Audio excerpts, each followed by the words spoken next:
ओह भाभी, कितना ले जाऊंगी, बस हो गया। नम्रता ने कहा। क्या हो गया, कभी कभी तो आती है। तुम इनकी भाई होती तो आधा हिस्सा लेती कि ना लेती।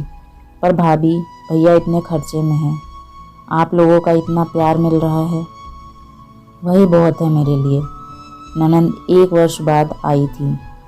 सपना ने उसे बेटी की तरह पाला पोसा था। हालांकि सपना की सास कभी नहीं चाहती थी कि बेटी अपनी भाभी के संपर्क में रहे, पर बेटी नम्रता के व्यवहार से भाभी की बेटी ही बनकर रह गई थी। आज 1 सप्ताह रहकर बेटी पुनः अपनी ससुराल जा रही थी। बहू, जा किचन में जा, दूध उबाल पर है। सपना की सास उनके पास आते ही बोली। जी माँ जी, कहते हुए सपना किचन में चली गई। बहू के किचन में जाते ही सास ने अपनी बेटी को 10,000 रुपये अपनी साड़ी के पल्लू में से निकाल कर दिया। यह क्या माँ, रख ले बेटी, तेरे काम आएंगे। पर माँ, तुझे यह मिले कहाँ? आपकी कोई नौकरी तो है नहीं। अभी भैया को छुटकी के स्कूल की फ़ीस भरनी है, उन्हीं को दे दीजिए, अभी उन्हें इसकी ज़्यादा ज़रूरत है।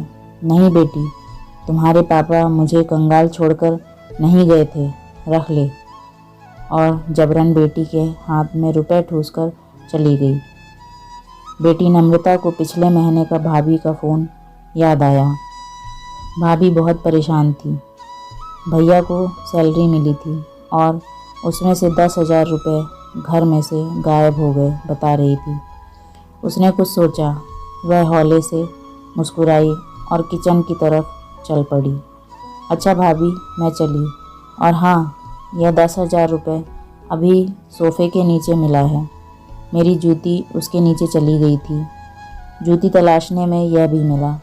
शायद यह वही रुपया है जिसके विषय में आपने फ़ोन किया था। सपना की आंखों में आंसू थे। वह सास और ननंद की बातें सुन चुकी थी। ननंद को अपने आगोश में भर लिया और धीरे से कहा, तू मेरी सबसे बड़ी बेटी है। ननंद भाभी दोनों मुस्कुरा पड़ी। सच है, जीवन का यह भी एक सुंदर रूप है। दोस्तों, बदलते रिश्तों की कहानी आपको कैसी लगी, ज़रूर बताएं। धन्यवाद।